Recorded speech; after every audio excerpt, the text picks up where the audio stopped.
What is up, Allie Sczech? Thank you so much for coming on the podcast today. Thank you for having me. Yeah, well, it's a big season of your life. We got some new moves for you at Nebraska and coming up this fall and all the things going on for you this summer, which I'd love to get to. But I'll ask you the question I ask every guest on the What's Up podcast is, what are you all about right now? I feel like growing in my faith. I just moved to Nebraska in June, and so I've been here trying to kind of get established with the team and find a good church and get plugged in. But that's been something that's core for me. Obviously, like you said, we'll kind of keep talking about it. But yeah, that's kind of my rock, and that's the reason that I kind of ended up in Nebraska. I feel like this is kind of where God led me. So right now I feel like I'm just kind of building relationships with teammates and then obviously finding ways to connect with my faith through every aspect of life, whether it's on the court, in the classroom, and just kind of in the community. But yeah. That's awesome. And it's cool that you're already there. I mean, Yeah. like, it's early, right? Like, your season hasn't even started yet and you're already there. And what I love about what you said is just like plugging in, number one, but then like really rooting yourself in your faith, because I remember for me, there would be so many seasons getting ready for my lacrosse season where it felt like I need to like spiritually like prepare for battle. Like, I was like, I know what I'm going into, so I need to start reading my Bible now. Or even more so, I remember like sophomore fall, we were just doing fall ball. Like, it wasn't even our real season. And I just knew, I was like, I need to get into a routine of like, when am I gonna, do my quiet time? When am I gonna, read certain things in the morning? And that really helped me, because I felt like, yeah, I'm going in the weight room and I'm doing the lifts and I'm training that way, but like, I really need to prepare myself for what I'm about to walk into. That's so valid. That's kind of feel like that's the state I feel like I'm in right now, just kind of like preparing for battle. And I think like preparing spiritually is the most crucial thing you can do, like 1010%. So that's really cool. Definitely. Yeah. And I'd love to get into that and volleyball and all those things. But off the court, what's been something fun for you this summer? Oh gosh. I mean, honestly, just hanging out with the girls. Everyone here in Nebraska is so nice. Like they say Nebraska nice and like it's really true. Like everyone's been so kind and like just being able to go do things with them, I feel like it's been really fun. Like those connections are great and like I've genuinely felt like I've clicked with the team pretty quickly. And so I would say just doing things with them, like whether it's like going to eat, get ice cream, go to a movie or things like that. I just feel like it's been good to connect with them. That's so good to hear, because when you go to a new school, like, you kind of walk in blind, right? Like, you really Yes. don't know what it's going to be like. And so it's just cool to hear that it's been so great so far and all those things. But before we talk college, I want to throw it back to just growing up playing volleyball. When did you first know that you wanted to play college volleyball? Oh gosh. When I was probably about 12 years old when I decided like, hey, like it's time to make a big switch to a big club and kind of decide whether I want to pursue this further on. And so I kind of talked to my dad and my dad was like, hey, if you really want to do this, let's like find a big club you can play at and let's put you in a tough environment, a hard environment that's going to push you. And so that's kind of what we did. I started going to tryouts and things like that. And I ended up playing at Houston Skyline. And that's kind of where I felt like I found like my potential and my ceiling as a volleyball player and that I could really go in college and I could seriously do something with it. And so I just kept training, kept working hard, and then eventually I ended up at Baylor for a while. And then, yeah, I transferred here. So awesome. And I'd love to hear about Baylor, but you did mention just club volleyball in those tournaments. And I never played volleyball or club volleyball for that matter, but I did a lot of AAU basketball and I did a lot of like travel lacrosse. And those summers were crazy. We were in the gym all day for weeks at a time, or we were on the field outside in like the 90-degree heat. But I loved it. And I thought it was so fun. And like, it'd be like 4 games a day, literally. And then Tropical Smoothie Cafe, which is like a smoothie place. It's like Smoothie King. I don't know. Do they have those in Texas? They do? Yeah. So good. Like literally my favorite. I could recite you my like 3 things that I order from there. And I'll spare everyone. But that is like my core memory from growing up playing travel lacrosse, I'd say, and basketball. But what's like a club volleyball summer look like? Oh gosh. I mean, club volleyball summer isn't crazy other than, well, I say that. In June, it's typically like late June is when we have nationals. And so I guess like leading up to that, you're still like training with your club team and you're kind of trying to prepare to win that. And so like that's the biggest tournament of the year. And basically throughout like the entire spring, you're going to like qualifiers and you'll play in them and you try to qualify for nationals, which is that tournament at the end of June, sometimes the beginning of July, like depending on your age group. But then from that point on, it goes into high school volleyball. And so you start training for that. And then sometimes if you have USA opportunities, you can do those things. But yeah, it's definitely still really busy. Even though club is in the spring, it's a little different than college when college is in the fall. But still, it is crazy and it's a grind. And getting recruited is not for the weak. No, that is a great line. Getting recruited is not for the weak. So let's talk about that. How did you end up at Baylor? Yeah, so I committed really, really young and I don't regret it. It was a great experience and I really liked the faith-based aspect of Baylor. And honestly, as soon as I saw that, I knew that's where I wanted to end up. And so that's why I committed pretty young. I didn't really open up a lot of different schools. Like I had a few opportunities at the time, but I was just really dead set on Baylor. And I really wanted to be close to home just because my brother was really young and he was kind of growing up. And I didn't really want to be absent for that part of his life. Like I was just a drive away, like Waco was 3 hours from Houston. So it was really easy. But yeah, so that was the kind of the main reason, just being close to home, but also finding an opportunity to grow in my faith. I had the exact reason, one of the exact reasons for staying Oh, close to home, just my little brother and my little sister, but she was going to join me at BC like literally a couple months later. So okay. that wasn't really too much of a factor for being near her because I knew she was going to come. But Mhm. totally, as an older sister, I was like, I want to be able to go watch my younger brother's Friday night football games. Like, Yeah. that's so cool and so special. And I Mhm. didn't grow up around grandparents, and we moved back to the Boston area where my Okay. grandparents lived. And I was like, I want them to be able to come watch my games. And like, Yeah. that's so awesome, even for my parents too, to be able to see. So it is a really, really special thing to be close to home. But I did hear that you got to Baylor early, right? A semester I early. did get to Baylor early. What Yes. was that? What was that experience like? It was great. So I came in January, and so you kind of get started. A lot of the football players kind of do the same thing, and so that's kind of what we did. And I came in with three other girls, so it was really fun, and it was a good opportunity for us to connect. And then also getting in early, like you learn the team dynamic, you learn how they train. Like sometimes you even reteach skills, which can be difficult. But yeah, a lot of it was great, just because I feel like it prepares you for season, like it helps you front load for what you're about to get into. And I honestly think it's a game changer. Like for high school people trying to think about considering doing that, like I think it's huge and it really helps.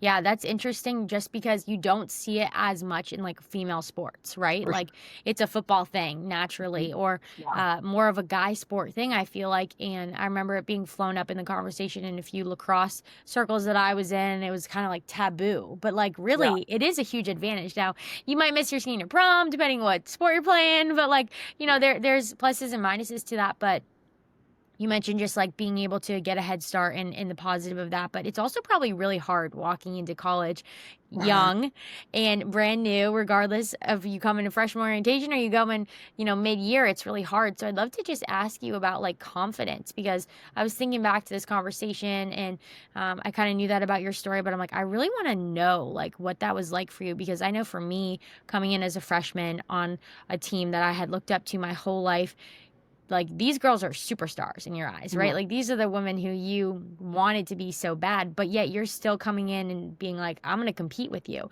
So how Yeah. did you handle coming in so young, but also having that confidence about you? Honestly, it was tough. Like I would be lying if I said it was easy. It was really hard. Just kind of coming in, you have to adapt to a team environment, but you're also trying to push to find a spot and find an opportunity on the court against those people. So it's sometimes it can be a love-hate relationship. However, I feel like there was a lot of mature people at Baylor that it was really easy to connect with people and there was no animosity about things like that.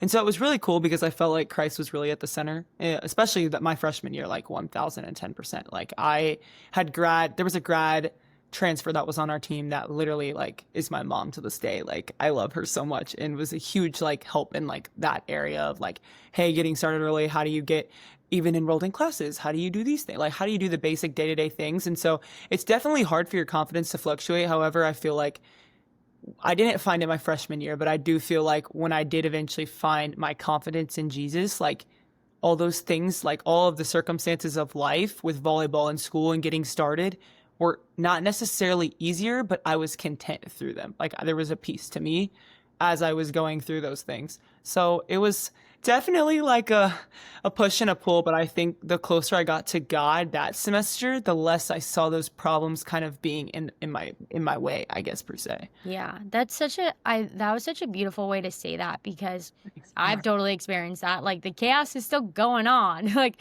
nothing's changing about your circumstance or what you have to, face every day, especially too just on the court probably. Mhm. But you see it differently and your perspective shifts and you're able to handle it with probably a new sense of joy too, right?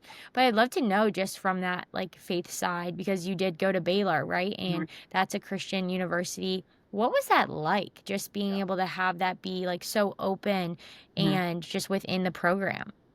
Yeah, I mean, it was great. Like we prayed before and after practices, which I really did like, but I think it was obviously like people on the team were very influential, but I also think FCA was huge for us at Baylor. Like just creating like relationships with people in other sports as well. That was like a huge driver in my faith. And then also my mentor I met my freshman year. Honestly, like a little bit of my testimony is like my freshman year, I felt like I made poor decisions and like I wasn't the person I wanted to be. And it wasn't until I kind of met my mentor and really got closer towards the back half of my chapel class, my freshman year.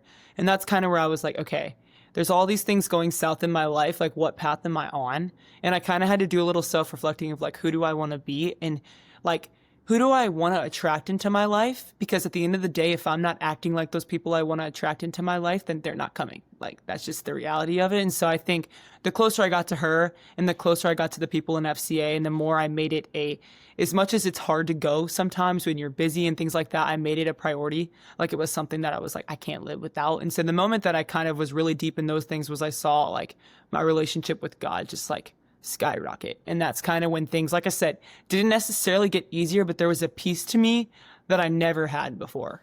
Wow. And you plugged in, right? Like that's what's so cool is like you were rewarded with all of that and like just a stronger faith and probably also like understanding who you're created to be too, like uniquely at the same time because you plugged in and that's what you're doing now at Nebraska, right? It's so cool like to see the fruit of you plugging in at Baylor so early on and being like, okay, I know what I want and I know what's good for me and like I want to seek more of that and surround yourself in a community of people who could help you do that. But I thought that was such a great way to say, like, you're going to attract, like, kind of who you are. And it made me think of the other day I was driving and I saw, like, those road signs that say, like, road narrows. And, like, normally I wouldn't even, like, think twice about, okay, like, road narrows. Like, I'm still going to gun it. Like, I'm a little bit of an aggressive driver, like, I will say. So I saw the, like, road narrows thing and I was, like, about to be like, oh, well, I'm going to, be the first one out. But maybe it was because of what I was reading in that morning. But just the verse about, taking the narrow path, like, came to my mind. And just how, like, as believers, like, our life isn't going to look like, what the world would say. And it just kind of hit me like, road narrows. I'm like, the road is narrowing. Like, here I am. Like, okay, God, like, here I am. And it just was like a visual random reminder of just like, who do you want to be and which way you're going to go and what path you're going to take. But I thought that was such a cool way to just encapsulate like your testimony was so beautiful. But I'd love to know, just looking back at your time at Baylor, do you have a favorite or standout memory? Oh gosh, that's like the $1,000,000 question. Okay, honestly, so this past year, my junior year, we played Minnesota. And my whole entire junior year, I really like went in with the theme of like, okay, I want to play for Christ. I feel like I always said it, but I didn't necessarily know how to do it like play by play in a match. Like, what does that look like for me? And so we went to a camp leading up to that year where we kind of got some tips and tricks on how to play for Christ. And a lot of athletes at Baylor did it. Like I saw you interviewed Sawyer and he was in it and stuff. And so just stuff like that, we kind of learned some tips and tricks. Like I remember they talked about like finding a focal point in the gym that you look at that kind of reminds you of like a cross or something like that. And so like I started drawing a cross on my wrist every time we would play matches. And so that was kind of like a focal point for me, was like, okay, mid-game, stressed or excited, like looking at that. And so when we played Minnesota, I felt like I was really, really consistent in it. It was preseason. It was kind of like, okay, Allie, how am I going to make this a priority? And I feel like I did throughout the match. And I just felt like at the end, we obviously beat them, but I felt like there was a sense of peace and I feel like I could feel the Holy Spirit as I was playing my sport. And that was like genuinely like, I started crying at the end of the match. Like obviously because we won, it was great, but just because like it was something I'd prayed for so long to like feel in my sport. And like I finally felt it. And so like honestly now, like when I feel like I don't see like, or what I think I don't see Christ working in my life, I like think back to that moment because I'm like, God like was so clear. Like he was so clear and I could feel like the Holy Spirit in that moment. Like I know that like he's got me. So it's been a huge moment, not only just like for my Baylor career, but also just like for my faith in my life. Like I always reflect back on it. But yeah. Totally. That's amazing. Just because I think like that's so cool. The cool part about sports is like the Lord can really change your life perspective and like have that moment like that from a game. Yeah. you know? And I think too, what's cool is like you backtrack even then, it's like that's something that someone poured into you, like the Mhm. focal point, finding a focal point, and you were able to rep it out in a game, and probably too like multiple games before that as well. And so I love it because it's not easy, right? Like in a game, you're heated, you don't want to play well, like I bet you didn't always look down at the cross and be like, Oh oh, no. I'm immediately fine, like next rep, like here we go, like the whole thing. I totally admire. I lived with volleyball players in college, and I would go Oh. to all their games, and I so admired how they would just like, hey, like smile on their face between every play. And I'm like, lacrosse is just like no smile, like when we score, but like, I mean, it's just like very different, like visually. And so I would always go to their games, just like, oh man, like they look so joyous all the time. But you're probably like so intense, just still smiling for Yeah. sure. But I bet it's not easy to do that, right? And Mhm. so I'd love for you just to, what's like some advice that you'd give? Because obviously, like plugging into FCA is what kind of got you on that path. But maybe for some athletes who are like, man, I'd love to have that reset. I'd Mhm. love to be able to feel that kind of contentment while playing. What Right. advice would you give them to be able to just get on just to get on track for that? Because it's not going to come, in one day. Mhm. I mean, the biggest advice I would say is like I feel like a majority of athletes now, and I can't say everyone because I don't know, but I feel like Jesus does encounter everyone at some point in their life. And so I think my biggest like not necessarily regret because it did eventually happen for me. And so my biggest advice I'd be to like anyone else is like when you see a Christian athlete, because you will see them at some point in your life, like at least as an athlete, like and you see the steps that they're taking in their faith and the ways that it's impacting them as a player. And there's just a piece to them, right? And so like I saw that through my teammates and I feel like I rejected that a lot when I was a freshman. Like, oh, that's for later in life. Like that's for when I'm old and I have kids and we're gonna go to church on Sunday. Like that's what that's for. But the moment that I took the step of like, no, like I can grow in my faith and become that person right now for my teammates, for myself, for the Lord. Like that was when I saw like my volleyball career, not necessarily, like I said, make some big jump, but I just felt there was like a weight lifted off my chest. So I would say like for younger athletes, like when you feel that conviction to like find a way to get in the word and get knee deep in it, like doing those things off the court and off the field like will eventually impact your life on the court and on the field and give you that peace. Like that's the biggest thing I feel like that has been the biggest game changer is like I've struggled with anxiety my whole life. And so finding that peace was something that like I had always wanted. And so it's like it's not perfect. Like I said, it's not perfect. So I would say just like encouraging athletes like take the step in your faith. Like as simple as that sounds, take the step in your faith because there will be a piece to your sport that you'll never be able to like describe or understand. That's so good. I love that. That was like, I wish I could like just replay that. It was like a speech. It was like a pump up speech for me, seriously. But no, I think that's so good. And what you just said about like, oh, I'll do that later. Like I'll do Mhm. read my Bible later when I'm mom and take my kids. Like, I think that's real because I think a lot of people experience that and think Mhm. that like, oh, like let me do my college thing. And then I'll get into like the whole faith thing. And it's like, that's not it. Like you're living your life. Like this is your life. Right. And so Mhm. I just love that thank you for sharing that, number one, because I think that's a very like relatable thing amongst a lot of people. But also, I know like when your life is your sport, well, when you have a bad rep or you have a bad game, like that's it for you. Like it Yeah. all comes crashing down. And so I think that's why it's so easy to see the Lord in athletes who have so much peace because you can say, hey, whether they win or they lose, like it's not riding on Mhm. their whole sense of joy is not riding on that play or that game or their performance. So I just Mhm. love that you said that too about the timing. So thank you so much for sharing that. But let's get to Nebraska because you have some big new steps and I'm so excited to talk about it. So how did that move come about? Yeah, so I was at Baylor and I decided that I wanted to master and I had a year left of eligibility. And so I want to go into sports broadcasting. That's like the pipe dream for me. And so I got my undergrad in broadcast journalism and corporate comm, like for sales in case I ever want to do that, which Yeah, hey, you never never know. know. So I was like, could be cool. And it helps with my major. It took a lot of classes that were focused towards public speaking and things like that, which is what I want to go into. And so, yeah, I found that Nebraska had a program for it. To be totally transparent, I never thought I would come to Nebraska. I didn't really think I was good enough to play here, to be honest. And I got in the portal, and coach recruited me here. John Cook, the legend, recruited me here, and it was like I was like starstruck. I was like, he wants me? Like, what? And they've had the master's program. But backtracking a little bit, this is crazy, but I had a teammate at Baylor who transferred to Baylor, and Jackie Barrett Fraser, she played at Auburn for a while. Anyways, she talked about how she transferred to Baylor, and it's really similar to kind of like how my story was. But before I got in the portal, like the week before, this is crazy, but I saw this semi truck that had a Nebraska logo on it. And I didn't think anything of it. I was like, that's crazy. Like maybe when I get in the portal, like our season was like done. And I was like, when I get in the portal in the next 2 days, like maybe Nebraska will reach out, because the same thing happened to her. And she saw a Baylor semi truck and ended up going to Baylor. No way. It's a God moment. I couldn't even tell. I was like, am I just like making this up? What's going on? Yeah. That was crazy. There's a lot of semi trucks rolling around, you know? In Texas, you don't really hear about Nebraska. It's like, I didn't know if that was anything. But anyways, back to the story. Like, Coach was just so fruitful in recruiting me. Like, he was so consistent, and Jalen was so consistent.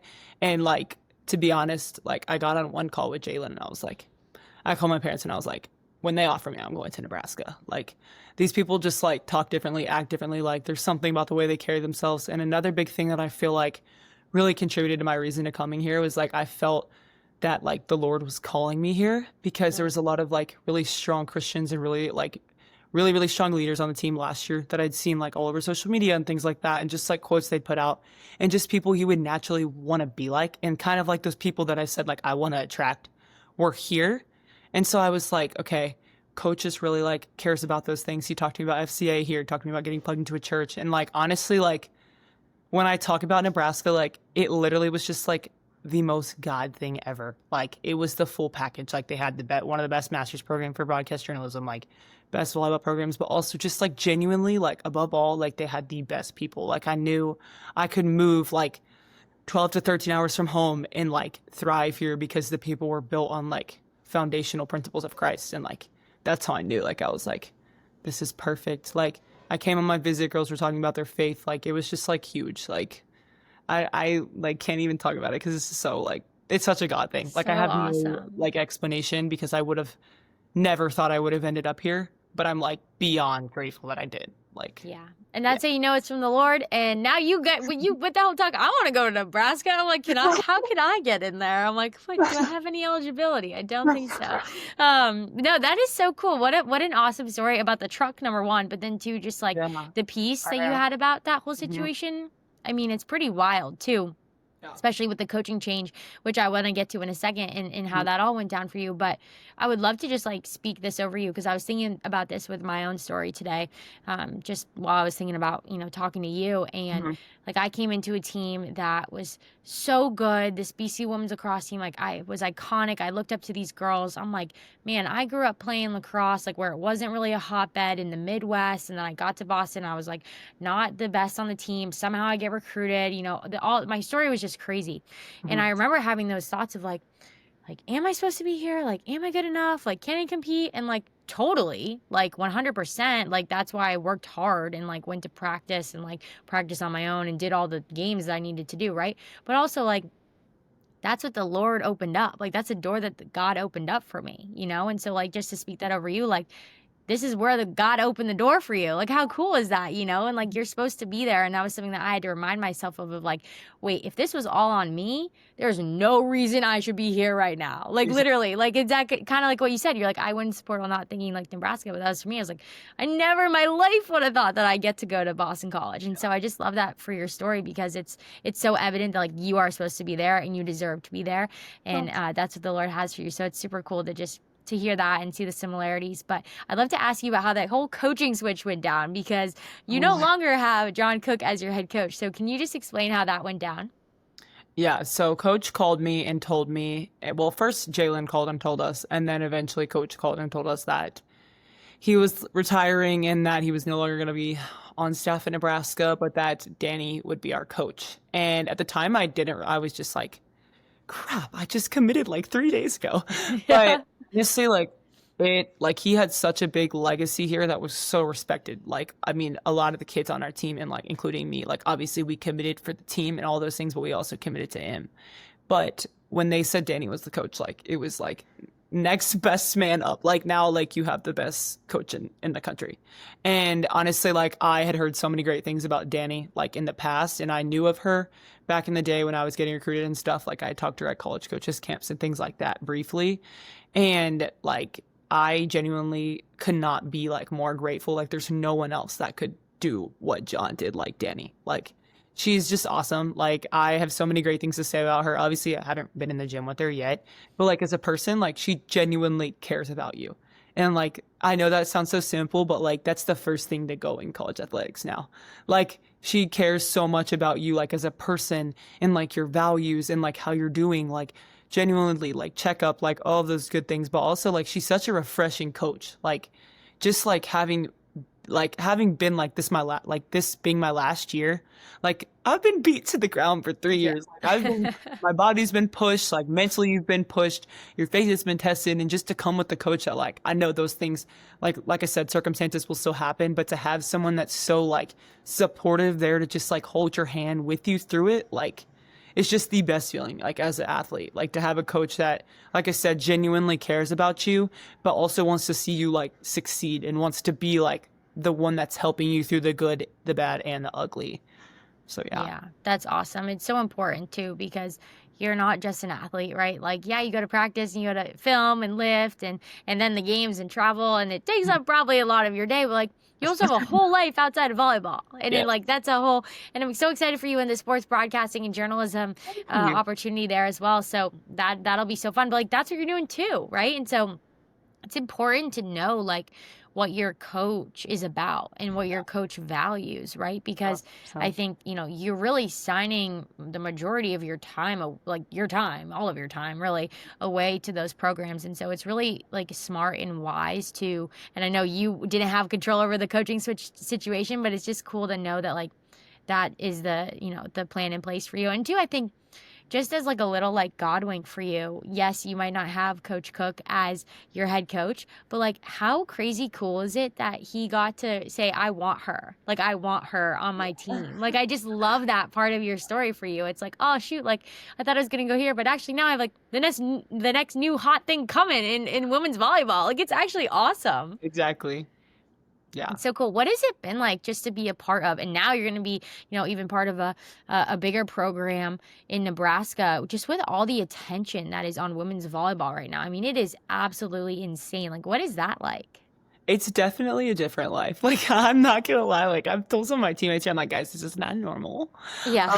But like, I knew it was crazy when I like first got here and I pulled up to a car wash, and the lady at the window was like, "Oh my God," and I was like, "Did something happen?" You're like, what? What happened? There was a new transfer coming to Nebraska from Baylor, and I was like, no, I haven't even done anything yet. I like literally moved here like 2 days ago. Yeah. It is a different life. Like I got my hair done today, and I ran into two people that were like, "We're so excited for this season and just watch you play," and I was like, what the heck? Like, Yeah. but thank you. So it's really cool. Like, it's such a cool opportunity. Like, you get to put on like the dream jersey. Like, everyone has a dream of playing at a school like Nebraska, and like it's like one of the best schools in the country for a reason. Like the people here, like I said, are great. Like in the community as well, like they care so much about volleyball, and like it doesn't go unnoticed. And it's like it's so cool to see that like it's just such a hot spot for volleyball, and the people like I said, they care so much, but they also kind of care about you as a person. Like I've got some cool texts and things like that, and people that have reached out and said like some of the most kind things. But with that does come the negative things. So I think it's Right. definitely being able to compartmentalize those things. I mean, like for me, like I think it's really cool that it opens a ton of opportunities. It's just like making sure, like I said, that you can compartmentalize like what's important to you, especially going into season, like what opportunities do you want to open up? What doors do you want to open up? Those things. So like I said, like just like when you keep God at the center, those decisions are easy to make, but just making sure that you're doing that consistently can be hard through the thick of it. Well, that's really real. Like it's probably so exciting to be a part of such like a big time program. People know your name before you even like step on campus. Like it's so crazy. Car wash and like that story is so funny. But it comes with a lot of like weight and a lot of pressure. And so I think you're so valid in saying that because it's real. But you also are really good at volleyball and are really gifted and probably work really, really hard since you've been 12 when you decided you wanted to play college volleyball to get to this point. So I'd love to know just like it's not easy to be on one of the best teams in the country. So what about just like preparation and hard work and maybe like behind the scenes practice for volleyball or things that you do that you feel like, man, this like helped me get over that edge. And this is giving me an edge in my volleyball game that you would give advice to maybe some younger girls who'd love to be in your shoes someday. I would say that the game at this point is 10% physical and about 90% mental.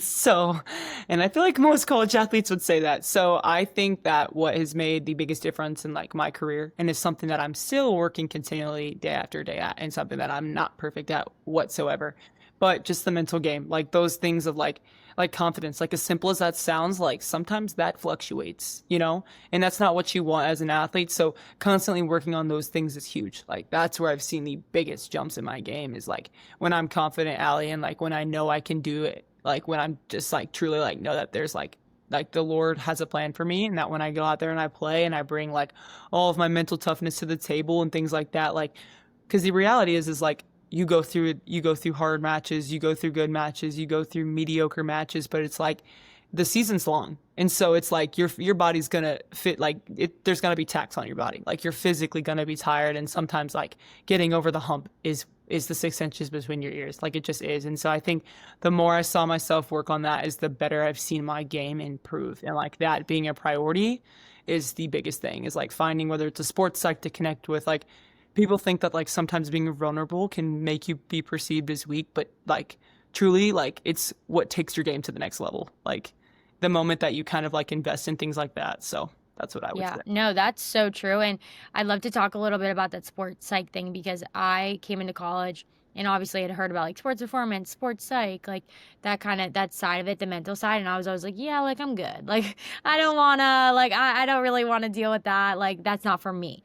And I remember someone coming to me being like, hey, like you should really talk to this person, like sports psych, sports performance trainer. And I was like, yeah, like I don't know, like thanks though. And then I kind of hit like a Hmm. speed bump in my career and I was like, hey, you know what, like could I talk to that person? And he was incredible and I actually ended up meeting with him over Zoom, the sports performance coach, for 2 years, the rest of my Oh, wow. career. And it was like transformational, just not only in my sport of lacrosse, but in my life. And so I think you're so right. Like there is definitely a line of like being a complainer and being someone who's too vulnerable in the sense of like just woe is me. Mhm. Right? Like you don't want to ever be on that side, but when you're training for your sport and you are saying, "Hey, how can I attain my goal?" Like there's so much strength in that and finding out, hey, and being humble enough to be like, what are my weaknesses? Why am I feeling this way? Like Yes. it is such a tool. So I love that you said that because that was a huge tool in my life.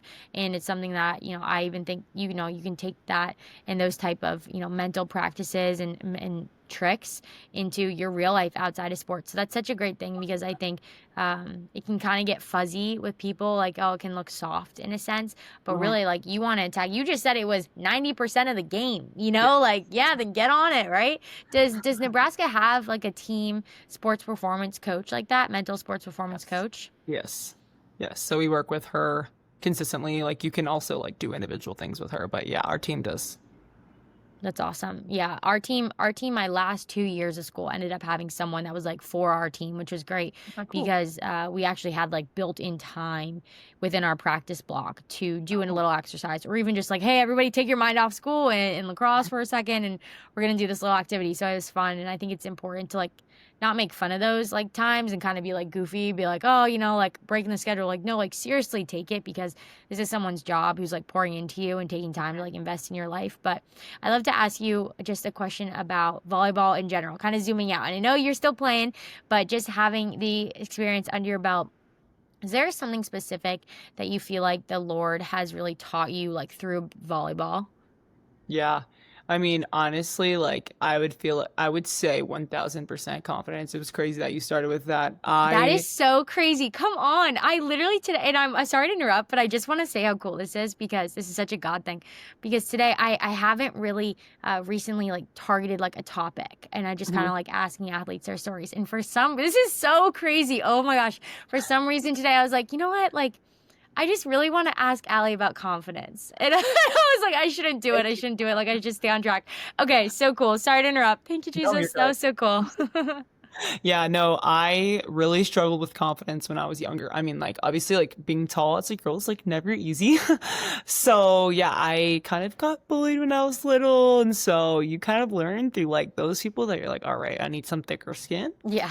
But yeah, so I worked with the sports psych when I was super young. Like, I think I was 13, and he made like I was like really bad, like worst player on the team type vibes. And it just like completely shifted my volleyball career. Like it just was like it was like the magic key. Like I Wow. don't know what this guy said to me, but like whatever he said was working and it was great. And I still talk to him. He's awesome. But so he was a huge game changer. And so I continually met with him and I felt like I kind of saw confidence in myself as I grew up and all those things. And then when I went to Baylor, I kind of felt like I was doing those same things, but I felt like there was something missing, like a part of my character that was missing. And it was Jesus.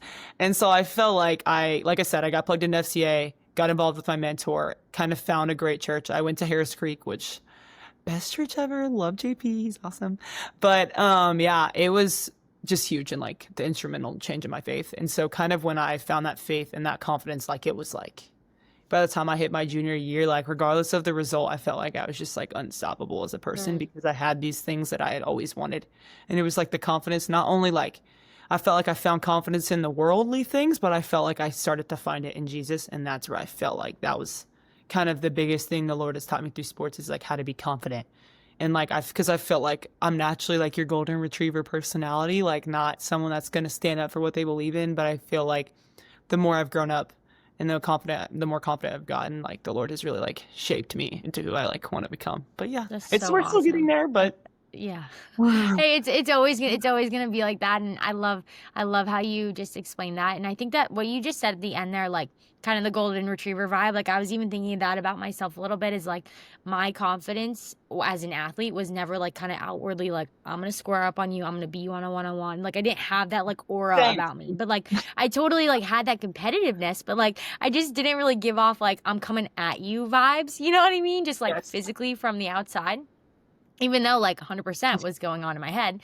And so I think I took that as like, oh, I don't have this confidence about me, but like really like that's not what it is. And I think true confidence, when you see people who are like able to be so humble yet like so firm in who they are, like Mm, that's the athlete you should be scared of on the court, right? Like that's the yeah. athlete who's like knows who they are. And that's and Mm. that's a dangerous place to be competitively, which is amazing. So thank you so much for sharing that. I absolutely love it. But I'd love to know, just like looking ahead, I know you haven't done a full school year there yet, but what are you most excited for this year at Nebraska? I mean, just an opportunity to put Jesus on the map. I've said it in a few other interviews, but just an opportunity to kind of like play for something bigger. Like I said, it's something I've worked towards my entire career, but I feel like being able to do it on a national like stage is going to be really cool. And just an opportunity, like I said, to show people who he is through my play, but also an opportunity to kind of just like have fun and make like little Allie proud. I feel like I constantly have found myself in my career like being like, really upset and like what would little Allie think about this, what would little Allie think about that. And I feel like coming here, like I have such a great opportunity to just like make her proud regardless of what my role is. I feel like just like an opportunity to play for the Lord and make little Allie So proud. cool. Yeah. Well, I'm sure little Allie is gonna be proud, and big Allie too. The older Allie is gonna be very happy. I love that, and I think kind of comparing yourself to like what would my younger self say is such a Mhm. great tool to Yeah. use, and just like a little heart check. Obviously, like give yourself grace, but too like, hey, like where am I at? Like, Mhm. is this the right step? Because you see yourself when you're young, like as such like a precious and like just like almost like perfect in a sense, because you're like, Yeah. oh, that was so sweet, such a great time, Disney Channel, and like love, you know, like so fun, so great. No, so I love that. That was kind of a funny sidetrack, but no, I love hearing that. I'm so excited to watch you play at Nebraska. It's gonna be Thank so you. fun. But I'd love to ask you one more question before we wrap up. Before you play, are you wearing headphones or no headphones? Oh, headphones for sure. You got to have that music on. Come on now. And what are you listening to? Um, I would say worship. I've gotten into worship before matches and I feel like I've started to like it more. So worship because it kind of calms me down. That's good. I love it. Well, Allie, thank you so much for coming on the What's Up podcast. I'm so Of excited to course. point people to you so they can be watching you during the season and cheering you on and cheering your whole team on. But seriously, so much fun talking to you. And thanks so much for coming on the podcast. Thank you for having me.